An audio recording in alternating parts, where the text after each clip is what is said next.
こんにちは、木下優香です。今日はね、失敗しちゃったびっくり。じゃーん、視聴者さんからいただいた九州限定豚骨味黒マヨ入り煮込みラーメンを作りたいと思います。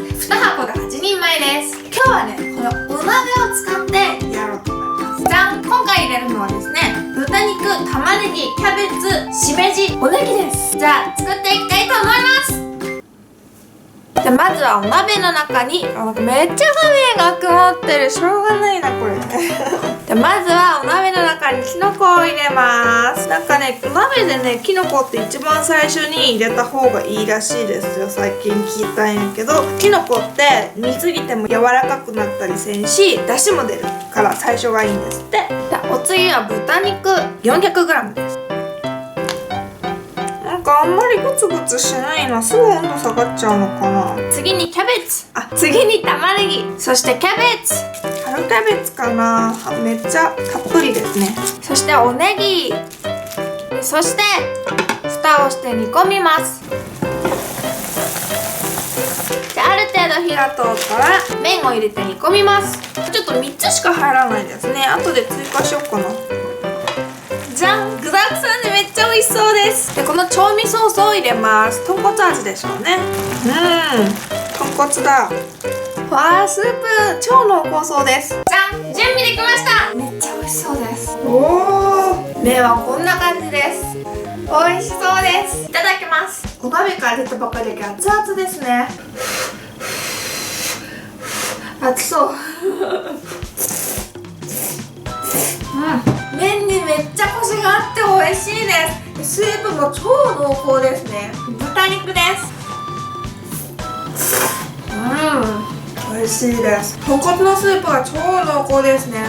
野菜もねたっぷり入ってていいですね。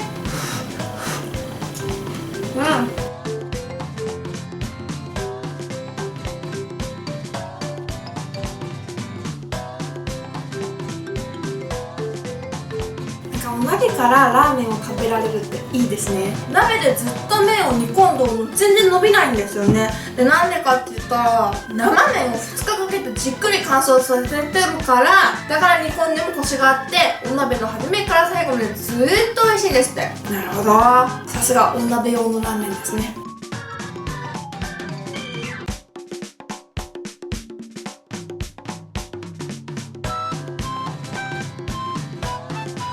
きのこもたっぷりです。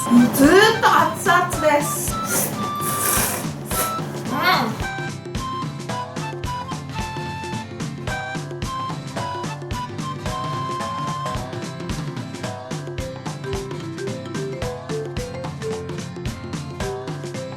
さっき余ってた麺も入れます。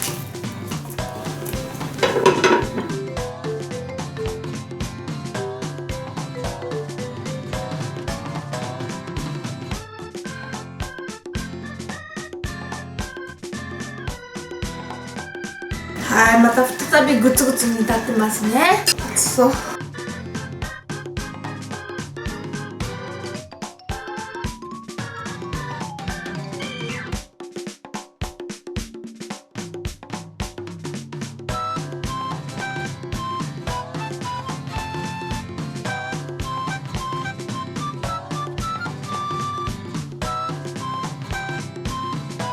ほぼ食べ終わりました。締めはですね、もちろん雑炊にして食べたいと思います。なんかラーメンの締めが雑炊ってすごいですね。でもラーメンとご飯一緒に食べるけど普通か。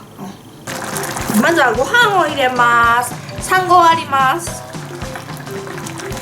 そして高菜を加えます。美味しそうで次に紅生姜。はい、こんな感じです。じゃん、完成です。美味しそう。高菜と紅生姜入れた締めって食べたことないかも。豚骨ラーメンって言ったら高菜と紅生姜がトッピングになりますもんね。美味しそう。熱そうだな。でも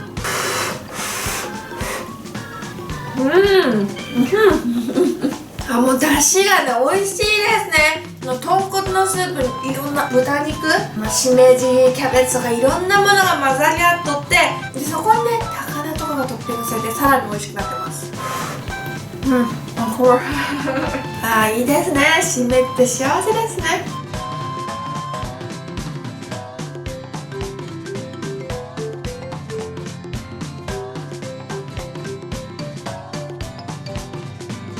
高菜とね紅生姜って豚骨スープにすごくよく合いますね。そして豚骨スープにご飯入れると美味しいですよね。なんかあったかいものいっぱい食べるとお茶がめっちゃ美味しく感じます。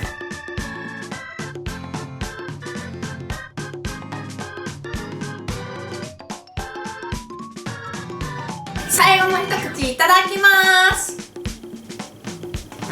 完食です。ごちそうさまでした。豚骨味煮込みラーメンとっても美味しかったです。これ九州限定ってやっぱ九州しか売ってないんですよね。送ってきてくださった視聴者さんのおかげで食べれました。ありがとうございます。幸せです。お鍋にラーメンを入れて熱々のまま最後まで食べれるっていうのはいいですね。しかもずっと本当に伸びなかったですね、麺が最後まで。そして締めの雑炊もめっちゃ美味しかったです。